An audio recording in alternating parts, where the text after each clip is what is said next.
Good morning, student. I am Vishwanath. Today we present lecture number 3, which is belong to chapter number first. The chapter name is company account issue of share, and my today's topic is share issue at par. In last time हम लोगों ने share issue at par में क्या क्या general entry होते हैं उसके ऊपर हम लोगों ने डिस्कशन किया था कि एट पार पे कौन सा शेयर इशू करते मतलब एप्लीकेशन का पैसा मिलते समय क्या एंट्री करते हैं, अलॉटमेंट का पैसा मिलता है तो क्या एंट्री करते हैं, फर्स्ट कॉल का पैसा मिलता है तो कैसे एंट्री करते हैं, सेकंड कॉल का पैसा मिलता है तो कैसे एंट्री करते हैं। ठीक है, लास्ट टाइम मैंने 8 एंट्री आपको बताई थी। आज हम उसी के ऊपर एक क्वेश्चन करेंगे। ठीक, ये हमारा क्वेश्चन है। Nikita and company issue 80,000 share of ₹10 each. Nikita and company ने 80,000 शेयर इशू किया है मार्केट में। एक शेयर का वैल्यू कितना है? 10। तो कंपनी को ऐसे 80,000 टू 10 करेंगे तो 8 लाख रुपए। कंपनी को 8 लाख रुपए मिल जाएगा। लेकिन हमने लास्ट टाइम ही बताया था कि कंपनी एक बार में पैसा नहीं डिमांड करती, वो कई स्लॉट्स में पैसा डिमांड करती है। अब 10 रुपये को कंपनी यहाँ कैसे मांग रही है? ₹4 on application, ₹2 on allotment, ₹2 on first call और ₹2 ऑन सेकेंड कॉल। ठीक है, तो कंपनी इस 10 रुपये को एक बार में नहीं मांग रही है। ₹4 एप्लीकेशन के साथ मांग रही है, ₹2 अलॉटमेंट के साथ मांग रही है, ₹2 फर्स्ट कॉल के साथ मांग रही है और ₹2 वो सेकेंड एंड फाइनल कॉल। अब बहुत से स्टूडेंट कहेंगे सर फाइनल कॉल क्यों लिखा? क्योंकि ये 10 रुपये यहीं पे समाप्त हो जा रहा है ना, इसके बाद तो कुछ हम पैसा डिमांड नहीं कर रहे हैं, इसीलिए मैंने यहाँ पे फाइनल वर्ड यूज़ किया है। ठीक है, फिर क्या लिखा है क्वेश्चन में? All the share was subscribed. सभी कंपनी ने ये जो सभी का सब्सक्राइब किया है मतलब मांगा है, एंड अलॉटेड और सभी को दिया है। ठीक है, मतलब जितने कंपनी ने शेयर इशू किया सभी से पैसा मांगा और सभी शेयर होल्डर ने कंपनी को पैसा दिया है। ठीक है, ऐसा कोई शेयर होल्डर नहीं है जिसने पैसा नहीं दिया है। फिर लिखा पास द जनरल एंट्री। अब एक नया चीज़ आ गया, expense on issue of share. मतलब कंपनी ने जो कंपनी मार्केट में शेयर इशू किया उसको इशू करने में कंपनी को 20,000 रुपये लगे हैं। ठीक है, आइए अब हम समझते हैं इस क्वेश्चन को।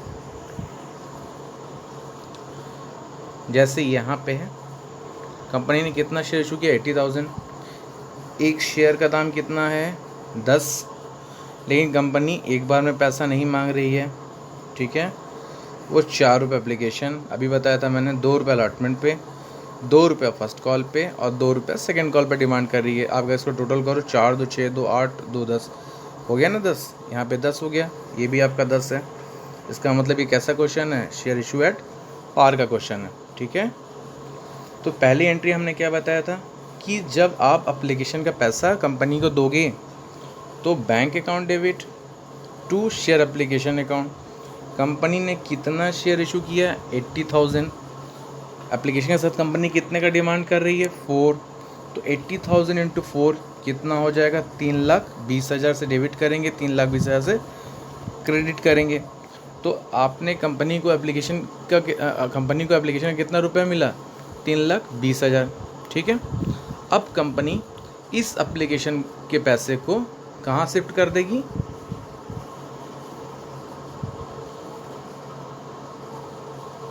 शेयर कैपिटल में ट्रांसफ़र कर देगी।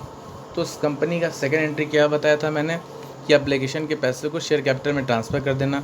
तो share application account debit to share capital. आपको एप्लीकेशन में कितना रुपया मिला? 3,20,000। तो पूरा ट्रांसफ़र कर दोगे आप। ठीक, आई होप इसमें कोई प्रॉब्लम नहीं होगी। फिर हमने बताया था थर्ड एंट्री में कि कंपनी अलॉटमेंट का ड्यू करती है। मतलब आपने तो एप्लीकेशन दे दिया, अब कंपनी आपसे अलॉटमेंट आगे की प्रोसेस के लिए मतलब पूछती है कि आपको अलॉटमेंट के लिए वो ड्यू पैसा मांगती है। तो यहाँ पे कंपनी जो है अलॉटमेंट ड्यू कर रही है। ठीक है, कितना शेयर कंपनी ने इशू किया था? 80,000। अलॉटमेंट हमारा ₹2 के हिसाब से है, तो 80,000 इंटू 2 मतलब कंपनी कितना रुपये डिमांड कर रही है शेयर होल्डर से अलॉटमेंट के रूप में? 1,60,000 रुपये। यहाँ पे सभी शेयर होल्डर वालों ने पूरा का पूरा पैसा दिया है, कोई एरियर नहीं है। इसीलिए जब अलॉटमेंट का पैसा वो कंपनी को पूरा मिला है, ठीक है।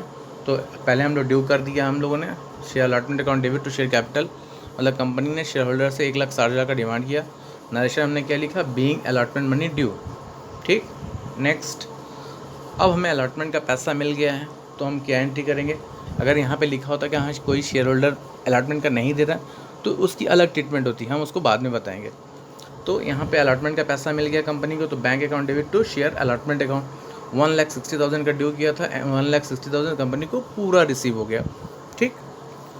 नेक्स्ट हम लोग देखते हैं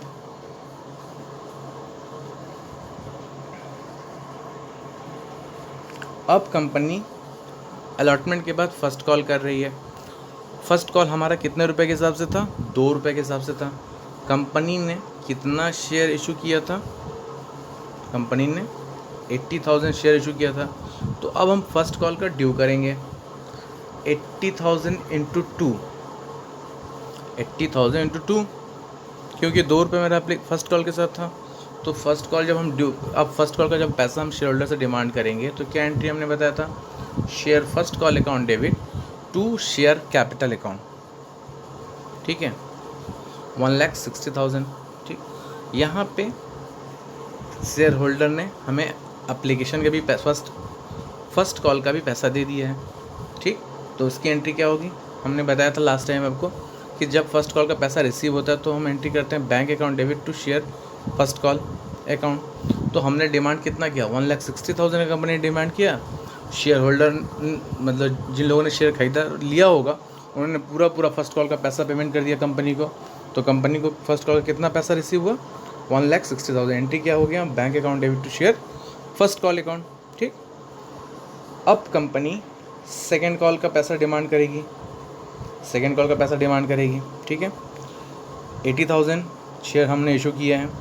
हमारा सेकेंड कॉल कितने रुपए के हिसाब से है, 2 रुपये के हिसाब से है। लेकिन उसके बाद हम कोई कॉल नहीं कर रहे हैं, इसीलिए हमने सेकेंड के बाद यहाँ क्या वर्ड यूज़ किया है, फाइनल, ठीक है। तो share second and final call account debit to share capital account. अब हम सेकेंड कॉल का डिमांड कर रहे हैं, 80,000 शेयर इशू किया था 2 रुपये के हिसाब से, 1,60,000 का हम डिमांड कर रहे हैं, ठीक। नरेशन क्या हो जाएगा, being second and final call money due. यहाँ पे सारे शेयर होल्डर वालों ने सभी का पैसा दिया है। तो जब हमें सेकेंड कॉल का पैसा रिसीव होगा, ठीक है, जब 1,60,000 का आपने डिमांड किया, कंपनी ने कंपनी ने 1,60,000 का डिमांड शेयर होल्डर से किया, शेयर होल्डर ने 1,60,000 का पेमेंट कर दिया। तो एंट्री क्या होगी, bank account debit to share second and final call account, being second and final call money receive, okay. अब एक लास्ट में एक एंट्री हमने दे दिया है कि कंपनी ने शेयर को इशू करते समय 20,000 का एक्सपेंस कर दिया। अब बहुत सारे मेरे स्टूडेंट बोलेंगे सर ये एंट्री तो आपने बताया ही नहीं, कैसे दे दिया। बड़ा सिंपल है, क्लास 11th में हम लोगों ने पढ़ा था नॉमिनल अकाउंट कि all expenses will be debited. तो यहाँ कंपनी ने कितने रुपए का खर्चा किया है, 20,000। तो आप डेबिट कितना रुपए कर दोगे, 20,000, और ये पैसा बैंक से ही जाएगा। तो बैंक अकाउंट, बैंक को भी आप क्रेडिट कर दोगे 20,000 से, ठीक है। इस एंट्री को मैंने नहीं लिखा, ठीक है। अगर आप कोई कंपनी शेयर एक्सपेंस कर रही है तो share issue expense account debit nominal account के थ्रू, और बैंक से आपका पैसा जा रहा है कंपनी का तो टू बैंक अकाउंट हमने कर दिया, ठीक। तो आपके सारे एंट्री हो गए। और अगर आपको समझना हो कि थोड़ा सा इधर आ जाइए, जैसे 80,000 इंटू 10 करोगे, अगर आप 10 करोगे तो आपको कितना, कंपनी को कितना पैसा मिलेगा, कितना मिलेगा, एक ज़ीरो और इंक्लूड करो, 8 लाख मिला। 80,000 इंटू 10 करेंगे तो 8 लाख।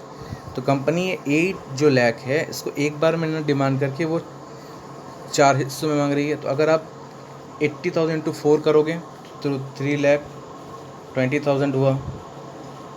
फिर वो 160 मतलब 480, 4,80,000 तीनों को ऐड कर दो तो आपके टोटल कितने हो गए, 8 लाख हो गए ना। तो कंपनी इस 8 लाख को एक बार में डिमांड ना करके वो 4 स्लॉट में ले रही है, उसका भी टोटल आपका 8 लाख ही आएगा। ठीक है, आई होप आपको क्लियर हुआ होगा।